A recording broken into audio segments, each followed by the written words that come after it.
Okay, hello everyone. Welcome to the first week of Callum's winter modeling class. I'm going to talk like this because it sounds entertaining. I don't know. Hi guys. So, first things first, I'm just going to discuss what we're going to be making for the class. We're going to be making this really cool vintage locker set. It's not too easy. Well, it's not too hard. It's pretty simple. It's got some nice interesting texture detail. I like this like old orangey red rust. It's a nice metal material. It's got these cool little number thingies. I like the grates. It's got a handle. It's got a place you can put a lock. It's nice. It's simple. Won't be too complex. It can be pretty easy. We can do two ways of modeling. You can either model just the outside and make it like a game ready asset where you can't open the model, which is in a lot of games, or we can have it as you make the inside too, and we can have it as like an openable thing, so if a character is like finding ammo or something in a game. These are just different shots of the same thing, and you can see all the screws and bolts. I'll go over how I would take those and do those. And there's the holes. So a lot of this stuff is pretty simple. Majority of the time we're going to be focusing on the silhouette of the object. So anything that breaks silhouette of an object is going to need to be modeled. So this handle and this piece, the lock piece, those are going to need to be modeled. A lot of this stuff cannot be modeled because you're not going to really look at the model in a first person or third person game where you'd see this kind of stuff and really notice the difference. So we don't really need to worry about that. We can keep that majority as normal mapping. The legs will need to be modeled because they're legs. We can model the holes too. I'm trying to think if we just have this as a single plane and just have it as an alpha, but that depends. I can go in and explain that later. Basically, if this is just a single plane and I make an alpha, I can tell the program to cut a hole here, and the model basically is like transparent there. But that's something we might go over. It's not hugely important. But we'll talk about the materials we need for this. So this is all metal and then rubber at the bottom, right here.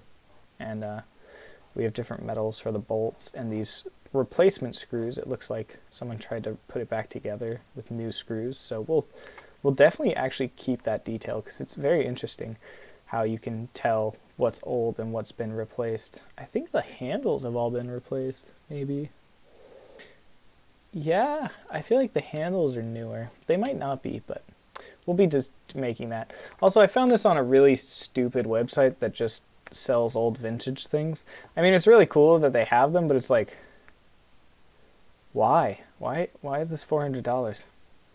Oh, because it's hipster. Cool. But yeah, so this is what we're going to be modeling in the class. And if you want something more difficult, if you feel you could do more, then you should model the lock that goes with it. So padlock, I kind of want you guys to make one of these. These are not crazy easy and crazy hard. They have this nice like detail there, so that'll be interesting. You'll have to basically normal map all the letters, carve that stuff, so I can go over how to do that, and that'll be fun. We can make some janky old looking locks, and that'll be, well, not janky, but like old, so it fits the prop. We might take older padlocks. We could take these simple ones, but these are kind of boring. I prefer these dial combination locks. I don't know what type of locks did they have in the 1940s locks. All right, cool. So maybe not this weird. Is it 1940s? Is that what it's from? Circa 1940s. All right, cool. 1940s locker lock. Sorry, guys. I just thought of this as a cool idea to add in. You know what? These are kind of weird. I think, if anything, we'll pick something like a padlock. Or you can do the number lock. I think either's fine. You might just have to do an older looking like number lock, like one of these. We'll just have to look into it. But that's for the more advanced people. We're going to be starting pretty simple. I'm also going to be uploading a page that has my modeling preferences. I'm going to go over that in a second with all of my tools and hotkeys so you guys can use them. I'm also going to be giving you a file to do your homework. Oh, sorry. I'm trying to remember where things are. Okay, so this is going to be your homework for this week, along with your block out of your locker. So quickly, let me just explain your homework with this. You're going to be taking these models, and I want you to make them 3 keyable. I want them to be smoothable and look the exact same but nicer. So if I look at this, it's a cube with a small rectangular, or a small cube pulling out of it, like cutting out of it. I need you to make this 3 keyable. So what that means is if you press the 3 key, it smooths the object. It previews it. It doesn't actually smooth the object, it previews the smooth. If I actually smoothed the objects, my hotkeys are not set up. Oh, I love this. If I press this smooth button, that's what it looks like now. This is what 3 key is showing me. 3 key shows you a preview of the smooth. So that's the preview. And what I did was the actual smooth. So how to get this object to what we want. First things first, I want to make this object the same, but smooth. So let me just show you what the difference of that means. So I'm going to duplicate this, pull this over. If you feel this is too easy for you, just do it anyway to like warm up, because you haven't done modeling in a while. If you have, go straight into making the locker. I want the low poly, and if you have the time, make the high poly too this week. If you don't have the time or don't know what you're doing, don't make the high poly. But I want the locker basically finished blocking. I want all the detail there, and I want it pretty clean topology, and keep it under 2,000 tries, which shouldn't be too bad. You can actually probably keep it or get it. We're setting that as our base for the low poly. Okay, so let me just get back to what I was doing. So to make a smoothed version of this that keeps the shape, I have to bevel it first, which is Control B. Control B is bevel. You'll get this little pop-up. If you don't get this little pop-up, it's in your channel box editor, and it'll show right here in inputs in the channel box on the right side, and you can see these same things on that plus more, but these are the ones you're going to use. If you don't have these, I'm pretty sure you press T or Alt T and it'll appear or disappear. It doesn't work for me for some reason. Is it Shift T? No, it is not Shift T. Oh, that's assign a new material. Cool, didn't know that was a thing. T. Oh no, I don't want that. Oh, this is a pretty cool tool, but we're never going to use that. I don't really need that right now. Oh, I should turn that off. I forgot how to turn that off. Whatever. But so we're going to set this to 0.3 because that seems like a good. And we're going to turn chamfer off. The reason we're turning chamfer off is because if we leave it on and smooth it, it's too soft. It becomes like blobby rather than like sharp and a hard surface. I actually really like this tool. I forgot that this was a thing. It's very useful to just like rotate quickly at angles. And then you can also just use the rotate tool. Pretty sure? No? Oh, okay, yeah. You can also use the rotate tool. The object wasn't center pivoted. But yeah. So, yeah. We're just going to center pivot again. So the thing I'm pressing up here is center pivot. That just centers the pivot of the object. It's nothing crazy. What is happening here? Oh, okay, never mind. Sorry, something was on my other screen. I thought it was in here. So I'm going to un-3 key this. Press 1 to un-3 key. So if you press 3, it smooths, preview. Press 1, it unsmooths it. So I'm going to press, oh, nope, I don't know. I keep pressing that button. All right. So we have this object. Where did my smooth go? Weird. Oh, I pressed delete history. Oops. So if you press this button here, delete history, it will get rid of that poly bevel that's here that you want. So I'm going to bring that back. Yeah, you press T to bring it back if it's not there. Turn chamfer off, and now I have all my edges, but it looks the exact same. So if I 3 key it to preview, it changes. And now I get these nice highlights. So doesn't that feel better? It feels more realistic when it has those highlights, because typical objects they're not actually perfectly flat. They have something that light hits. If I put a blend material on this, it will make it a bit clearer. So you see how shiny those edges are? I could even make this smaller if I wanted. It just depends. I might maybe 0.2. I don't want it too sharp, but I don't want it too small. I want that highlight from a good distance. So like here, if I can still see it pretty well, it's nice. Okay, cool. So that's a nice highlight. So this is not smooth. Now to make this done, I have to smooth it. Sorry, my hotkeys are being finicky now. So I press smooth, and now it looks like the 3-keyed version, and I don't have to 3-key it anymore. And that's what we're going for. I want you to do that with every one of these objects. I want you to make it high poly, and I want to see the low poly next to it. For these ones, the other ones, I also, like this cylinder one, you see that there's a lot of n-gons. There's this n-gon and this n-gon. Well, there's 2 n-gons. I want you to make it so the low poly has 0 n-gons in it, which is going to be a bit confusing for some of them, like these two. Actually, they're pretty simple, but like I want no n-gons. I'll go over how to do this one, and this one real quick, just so you guys have an idea. So let's go to this one. So first things first, I need to get rid of these n-gons because they're freaking annoying. Next, I have to start realizing that there's a lot of extra space I see here. Like, so the tool I just went and got was Mesh Tools. I got Multi-Cut, which is a great tool. If you press, I have to click it. If you press Control, it'll do a full loop, and if you hold Shift, it'll snap to the grid. If you just hold Shift, it'll tell you 50%, 40%, 60, 80, but if you hold Control and Shift, it just snaps to those points. So you want to try and figure it out. What you can do is just hold Shift, get your point, and then hold Control Shift and stick it there. That's how you get 50%. You can also just eyeball it because it snaps pretty well. So I'm doing this just to make my life a little bit easier because these types of things are kind of a pain.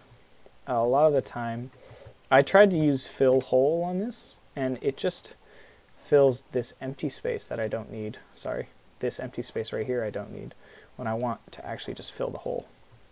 So what I'm going to do is go Mesh, Fill Hole, and just show you. So I go under here now, and it fills this, but then I can't really connect the two, and then I just have this extra face. So I'm just not going to use that. Fill hole is too much of a pain. What instead I'm going to use is a tool called Bridge. It's in Edit Mesh Bridge, and that just does what it says. It bridges the 2 objects, or the 2 edges together. I'm going to try and do this a little bit cleaner than what I did. What did I do here? Oh, okay. First things first. It's pretty easy to just do this. I just want to keep these as quads because then I know later on I'm going to make these into triangles because I can see right here that it'll look nicer. So a quad, you don't want a quad that points in like this. You want a quad to typically keep the shape of a rectangle or a rhombus, something like where all the sides, no side goes in on the others. Like if this came in like this, I wouldn't really want this. I'd probably put another edge loop here so it looks like a triangle. It just keeps the system working a bit better. Oh, did I? Okay, cool. I didn't get rid of my thing. So I'm just doing that. Oh, I didn't press Shift. Press Shift when you're selecting these edges. Just make it so you can actually snap. So you have select one edge, Shift, click the other edge, and then press the... So the reason I can do this so fast is if you press G, the G button, only after you use a tool. So if I press Extrude, and then I pull something out, if I press G, I can do that again and pull another edge out. So that's what Extrude does, or that's what G does. It repeats the same function you already did. So I'm going to go to Edit Mesh again, press Bridge. Another thing to know is that you cannot bridge triangles. You can only bridge quads. So if I click these 2 sides, I can't bridge them. So what I'm going to do at this point is I'm just going to do Mesh, Fill Hole. Now, I'm going to double check something. Okay, cool. It didn't fill this inner hole because sometimes it does that. It's a pain in the ass. I don't want that to happen. So right now this is almost looking nice. I just want to fill these in just because it's kind of a pain to have those not triangles. By the way, guys, the reason I'm not using my hotkeys right now is because for some reason Maya decided to reset them. But it actually works perfectly for me because then I can show you guys how to reinstall them. So I can go through that process with you right now in a second. So now I have the low poly. It's completely quads. A good way to check this is go to Mesh, Clean Up, press this square box. Oh, my menu's things over there. And I'm going to just add reset to default. That's pretty good. So what I'm looking for, though, is faces with more than 4 sides. That's all I'm looking for right now. So I'm going to press Apply and Clean Up.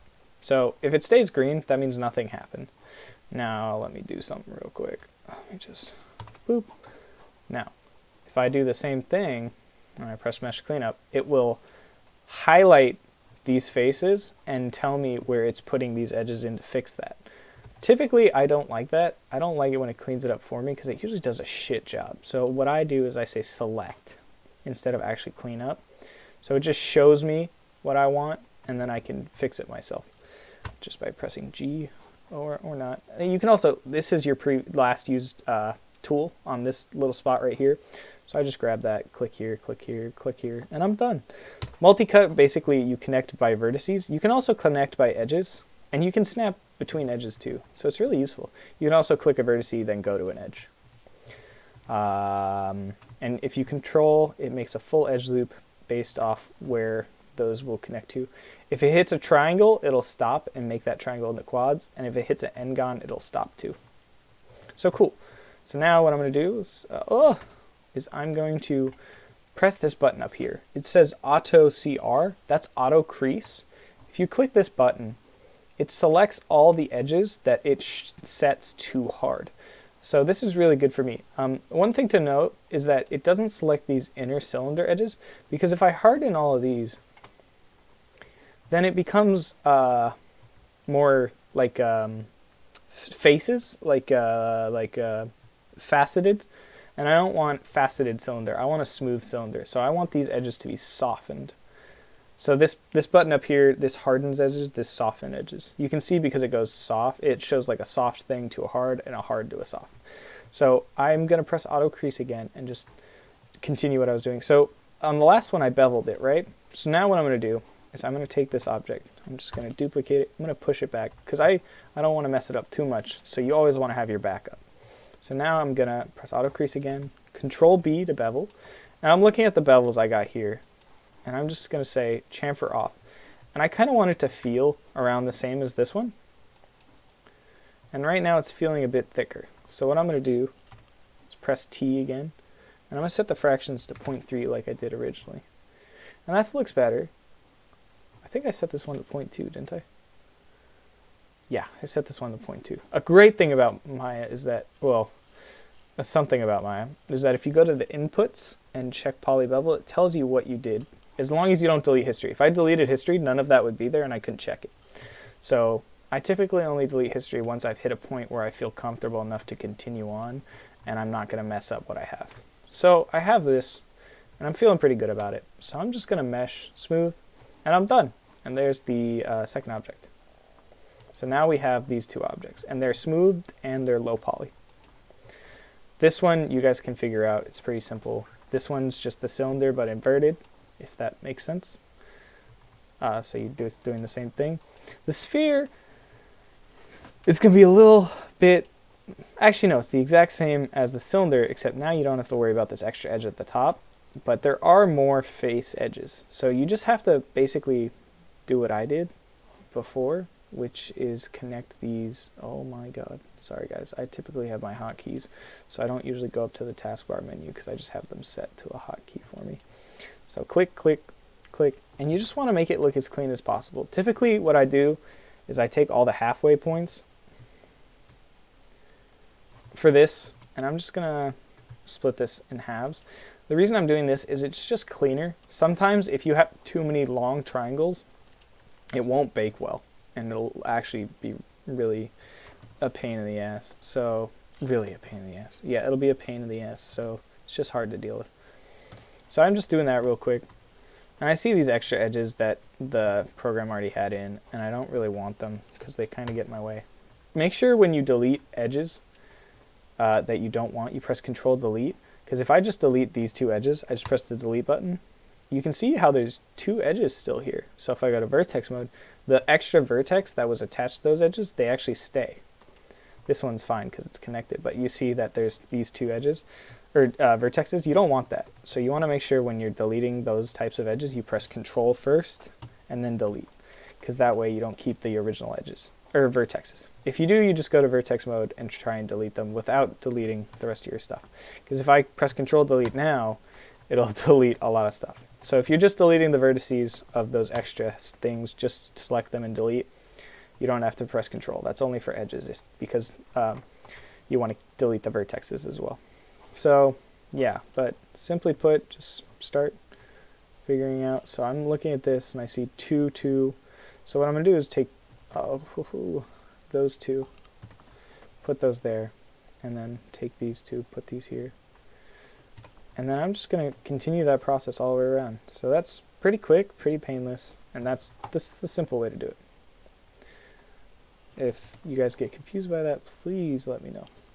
But yeah, so now I'm just going to duplicate the same thing going the other way. And then do the same thing with this, it's just inverted. Alright, this one is pretty simple, but it might confuse you guys just because it's weirdly shaped, if you guys don't know Maya too well. So what I just do is I have to make this into quads. Boom, boom, done. Those are 3 quads.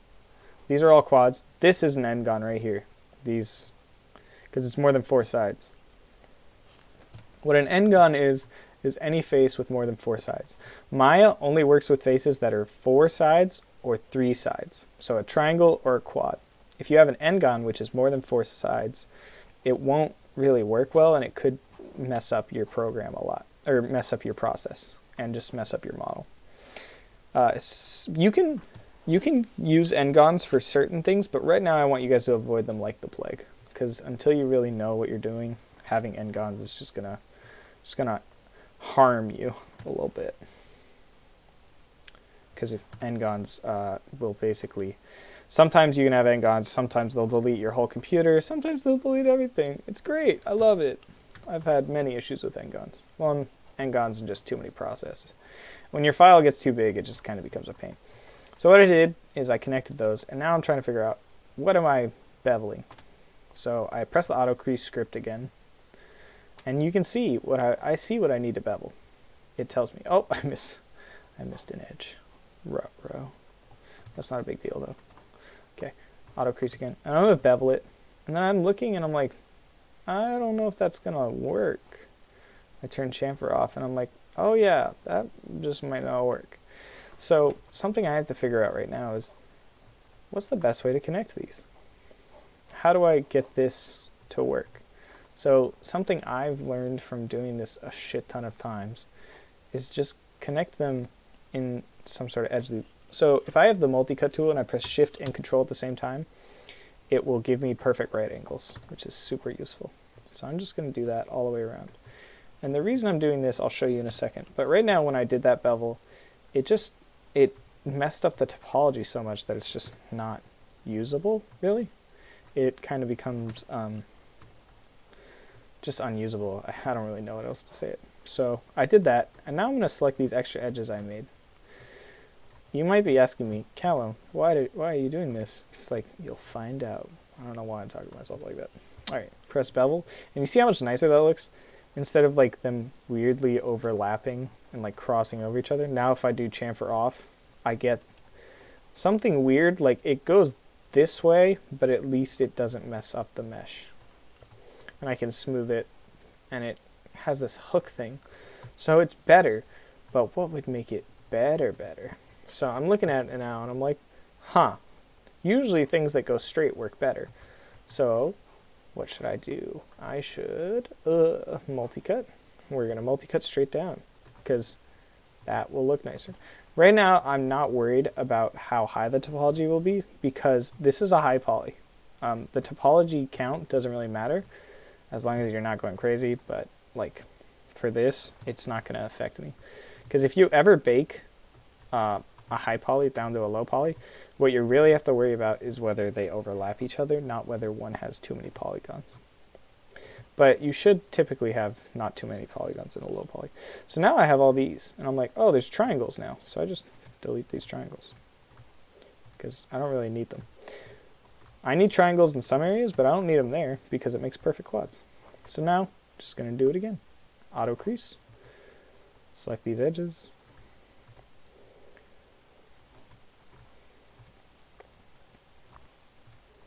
And if you want, you can select these inner ones. It doesn't really matter because they don't really do anything. Just bevel it. Turn chamfer off. And see how it continues the flow better? This way you'll have less issues. See how I don't have that weird, like, curvy thing? I mean, I do a little bit going down. Let me put a blend on that. So you can kind of see it, but if I'm looking from this far away, you're never going to notice. So it's not a big deal. Also, if we reduce the fraction size, it's less noticeable. But it's also slightly there. There's better ways to do this. Typically, what I like to do is just try and move it out a bit. I like it evenly spaced on both sides, so it might help it out. What you can is finagle with it a bit, but it shouldn't be too much of an issue. Like, when you start seeing this, like you see that highlight where it's like clear, that's what you don't want. So try and avoid that. A good way to avoid that is just to flatten these motherfuckers out. So we're just going to go to top view. And we're going to check. It doesn't look like these are flat. So you can do that. And usually that fixes it. Yeah, we kind of lost it. So yeah, perfect. And that's pretty much how we're going to do that one too. And then it's the same kind of process, but now you have to figure out how to apply it to this, if that makes sense. And make sure, don't do what I just did where I didn't duplicate it first. Make sure to duplicate all your objects so you make the low poly that's geometrically quads or triangles and quads like these two, and then make it. Cool, so that's the first assignment. If you have any questions, please message me on Discord. Send me photos of your work if you have specific things. Oh, I'm falling asleep. What else? I'm going to be sending you all these. Oh, I should go over how to set these up and how do I get this thing. So what you need typically when you model is your poly count. So if I go to display, heads up display, and I clicked poly count, see how it disappeared? I want that because this is really useful when trying to figure out things. So this tells me the verts, edges, faces, tries, and UVs of the objects. So this is all the objects in my scene. If I click on an object, it's all these on the object, and the third row is the ones I have selected. So 3 vertices. So it only picks the ones I have selected. So 136 edge loops or edges. So hopefully that makes sense. Super useful. Another one I typically turn on is origin axis. Is it origin axis? No. Which one is it? View axis. There you go. It gives me the X, Y, and Z in the bottom left corner. I just like that. It's helpful. And I also like the camera name because sometimes I have different cameras for different things and I don't want to be moving one that should be stuck still. Oh, that's what that is. I don't want that. That's annoying. I don't need the origin axis when I have this. It does the same thing because that's the origin point. Cool. So once you're done with everything, just delete all history. It just cleans it up, makes your scene a bit nicer. So let's go into how I set up my hotkeys. So first things first, we're going to go to File Explorer, Documents. Oh wait, sorry. Windows CC, Program Files. Yeah? No, I think it's actually just Documents. If not, I'll show you again. It's been a while since I've done this. 2019 Preferences. So this is all of my preferences. So what you basically need to do is, I'm just going to copy this real quick. I'm going to copy the preferences. So what you do is you basically delete all preferences. Oh, I have Maya open, so it's not going to let me. But you basically delete all preferences, and you're going to just put mine in there. And that's all you got to do. Scripts, just put my scripts I give you in there too. I'll basically give you this too. And don't touch anything else. Close this out. when you open Maya, all this stuff should just appear except for the hotkeys and the taskbars. So since my taskbar isn't working right now, or my marking menu isn't working right now, we're going to go and click that first because this is the easiest one to set up. So first things first, I'm pulling this down. My marking menus are Mark 1 and Mark 2. No, it's not like a Iron Man suit thing. I just put it because it's marking menu 0, 1, 0, 2. So I'm going to go to Hotkey Editor. The marking menu will be available for editing in the Hotkey Editor. And I press apply. And it says unable to apply settings. So I'm like, oh shit, why is that? So what I got to do, go setting, Hotkey Editor, which is going to open up in the other window. Yes, I'm going to drag it over here. So I have to go to Maya. Oh, there's a lot of these. Why are there so many of these? Whatever. Maya default duplicate. And I go to menu editor. I scroll all the way down. And I don't see where my marking menu is. So what I'm going to do is go to others, items. And that's where you're going to find user marking menu. Click that. And I see mark menu, press Alt-C. That'll open my marking menu. And if I press it, it'll open it and close it. And that's all I need. So another thing is custom scripts. So right now, I have this one, super useful. One I'm missing that I love with all my heart is one that gives me X-ray mode. It's called Alt-X, and it gives me an X-ray mode. I will be giving this one to you too. Let me just go find it real quick, because I can't seem to get it to show up. Hotkeys, user hotkey, Maya duplicate. The fuck, that's not what I'm looking for. Sorry guys, this is actually something I'm looking for. So it might take me a second. Don't look at my weird stash of things. This is a folder of a lot of things I've had collected over the years for user product. Fuck, I forgot about that one. Actually no, I think it might actually be in here. And it is in... Or is it?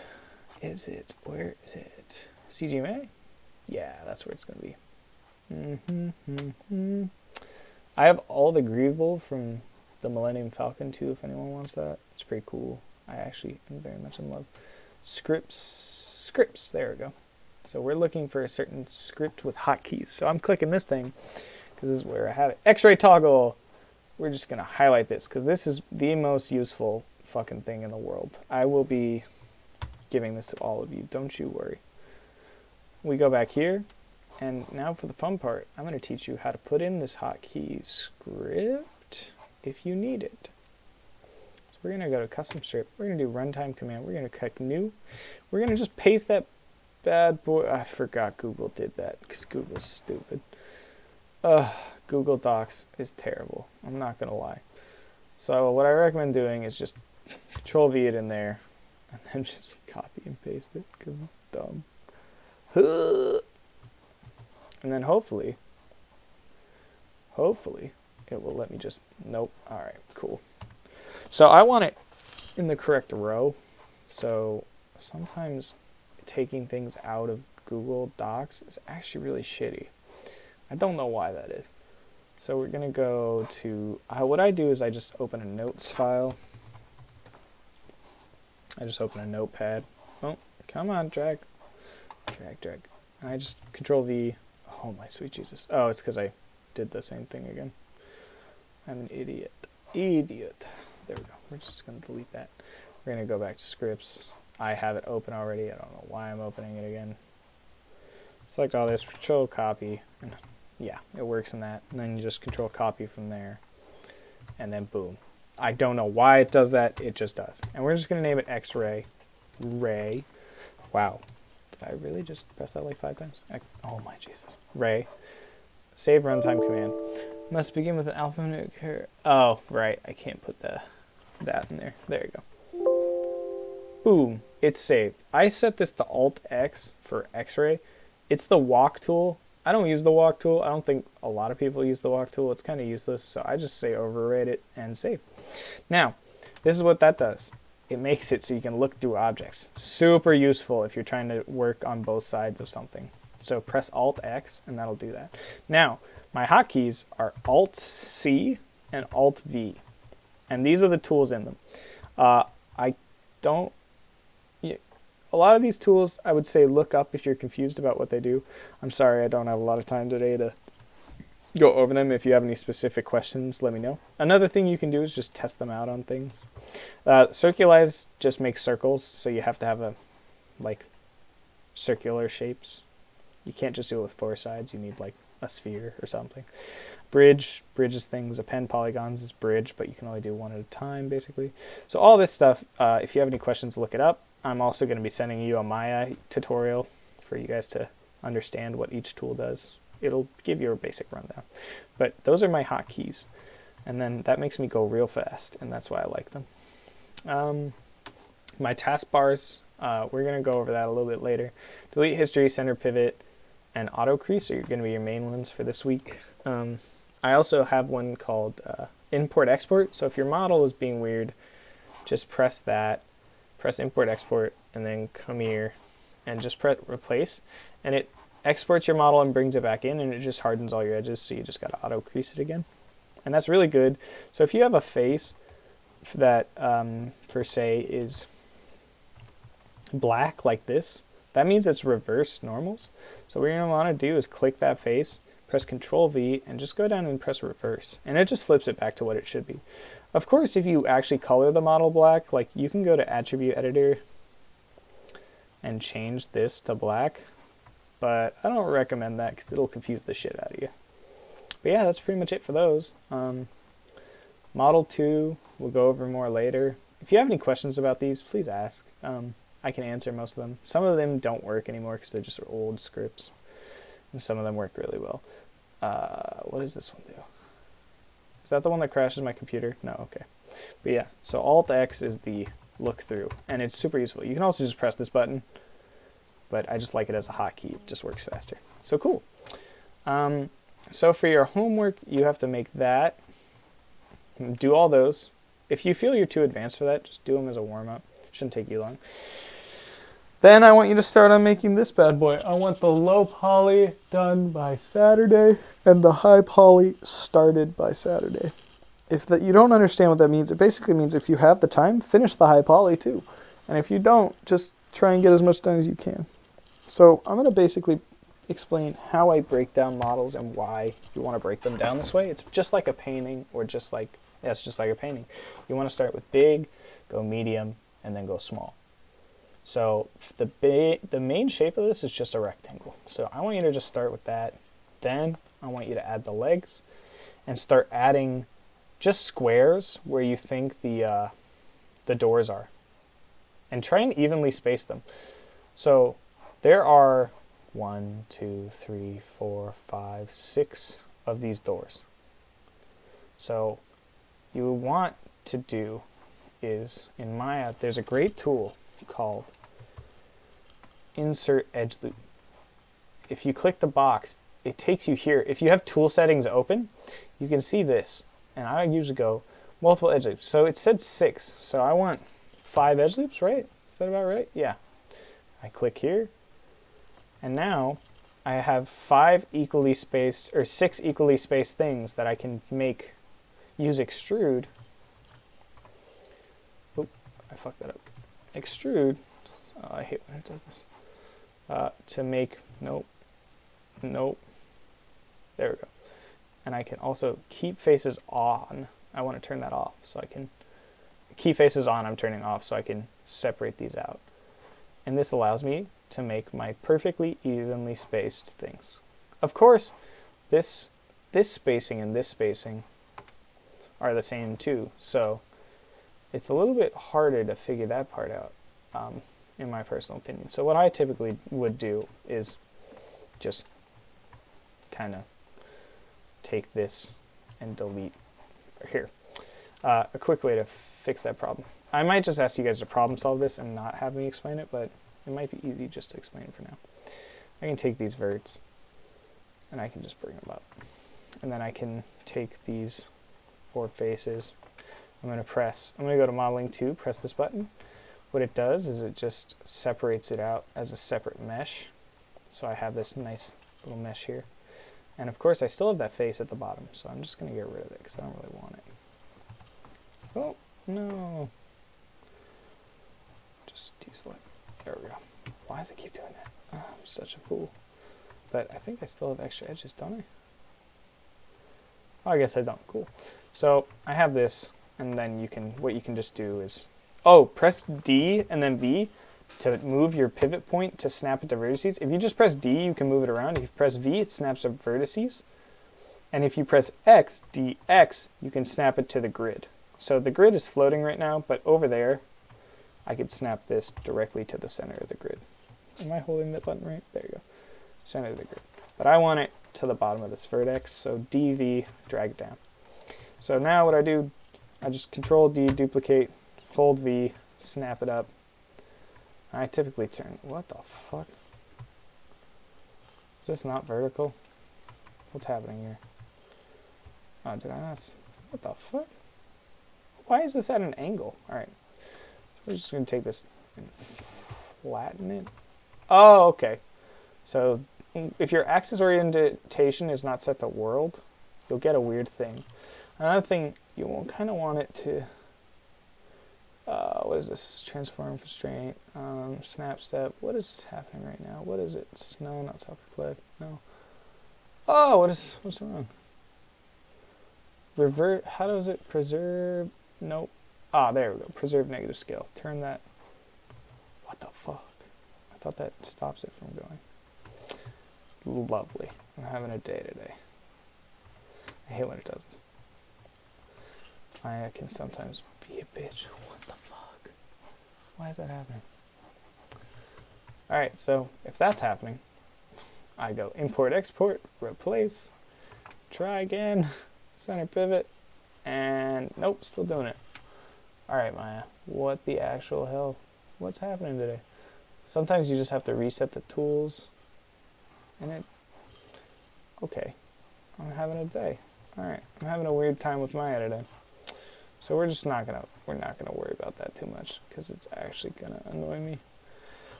So typically that doesn't happen, but according to Maya today, it wants to. So I'm just gonna snap, and then I have my spacing, and to get the bottom spacing, you just do the same thing in the reverse, and just kind of go to multi-cut, Control Shift, drag across, click, Control Shift, drag across, do that, and then just delete those extra faces, and you got the perfect sizing you wanted. So yeah, that's a quick way to do that. So yeah, I'd make the doors. Oh, where am I? Photoshop. I make the doors, then block out the shape of this. It's actually kind of confusing. It might be a little bit hard for some of you. And then block out these and the handle. I know I said keep this missing for the low poly, but I still want you to block it out just because you'll need it. And then that too. And then all the bolts and screws, do not block those out. Just leave those be. Those we will deal with in Substance Painter. But this hole right here, there's a hole right here. Just make that for me. Okay. So yeah, I'll send you this website. It has like some nice shots. Yeah, there's the hole. We're just going to make it black, but I'll show you how to do it. It's pretty cool. And that's pretty much it for this week. So just start making that. Yes. If you have any questions, please message me. If you feel you can do this and it's pretty easy, I also want you to make this lock. And if you have any questions about how to make this, please let me know. This will be a little bit more difficult because it's all cylindrical. Cylindrical stuff's a bit harder. So try and make this to your best of your abilities if you feel you have the skill, but only if you have the time. So also can look for an older lock. I think I already talked about that. I'm not really sure. Oh, yeah, this is a concept I used to make my flamethrower I just finished. So if you guys have any questions about how I went from concept to actual full model, please let me know. A lot of it's me deciding to make changes. Like I didn't understand these bolts being on the outside, or screws being on the outside. But that was also just because I was trying something new and wanted to do something. Yes. Oh, also, if you have more skill or have been doing this for a while, make the inside of the locker and the outside of the locker. For the people that are just starting, I just want you to make the outside. As if, I think I already said this. Am I just repeating myself? If I'm just I'm just going to do it anyway. If I'm repeating myself, you guys can just tune me out for a second. There might be more important stuff at the end, so don't tune me out completely. But if you're a beginner, just make the locker as though you are going to walk by it in a video game, and if you're more advanced, make it as if you're going to open it and find ammo in it, basically. For the rest of the class, we're just going to be going from low to high to Substance Painter to Marmoset. And I'm going to show you how Marmoset works. I can't, unfortunately. It's not free. If you guys want to download a free trial, you can. I paid for it because I actually use it a lot. It's really cool. But if you want, you can pick one up. Also, if you guys want me to go over ZBrush stuff, if you feel like you want me to, just let me know. There's many ways to get ZBrush. It's very expensive though, so there's other ways, always, for some people. Yeah, and I can go over stuff like that, and I can show some of my old stuff and explain that and other program things. And yeah, for your homework this week, that is what you're going to be doing. You're going to be making a locker and those props, and I will be uploading all of those to the Google Drive that I have set up for the winter class. I think I have it set up in here. Do I not? I thought I did. It's not called winter modeling. Well, I guess I'll make a new one. New folder. Winter model. Modelif. Oh, it's because I'm in the wrong drive. That's why. I have to go to my regular drive. And this is where it will be. Yes.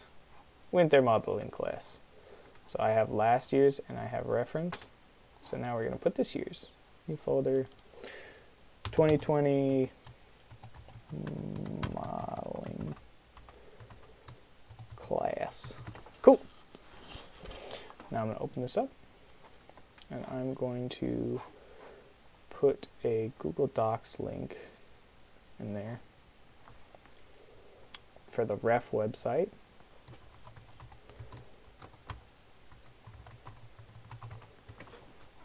So I'm going to take this, control copy, boom, cool. That's the doc website. I'm also going to put the Mr. H3D, oh wait, he changed his name, what is it now? So this is my old high school 3D animation teacher, and he has a YouTube channel called Mr. H. And in it, he has Maya 2020 for a tutorial for beginners. Fellas! Oh god, it's an hour long. I'm going to mute this man, but it will go over it.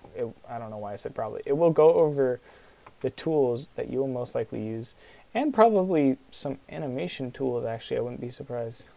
Yeah. So he talks about this stuff. He gives you exercises you can do to just practice making a car. He goes over textile density and stuff like that. UVs, why they're important. So if you have time, you can watch that. He also goes over some animation stuff, which is not as important. And then Maya 2020 tutorial. If you look this up, one I really liked is, yeah, his is really good.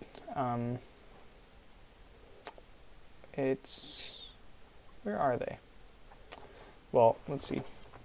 Flip normals, Maya. Secrets in Maya. Maya modeling secrets. No, maybe they got rid of it, but they had a great Maya beginning tutorial. But another thing is just check this stuff out. If you have any major questions, I've mentioned all the tools you should use for this week. If you have any other tool questions, please message me. I can do a longer tutorial about that. I showed you how, oh, did I finish showing you guys how to set up everything? Yes, no, yes, yes, yes I did. Okay, yeah, I showed you how to upload. Okay, cool, yeah, we did everything today. If you guys have any questions, let me know. And that will be it. Yes, oh my, open back up. Cool, yeah, I think that's it for this week, so let me know. Bye guys. Boop.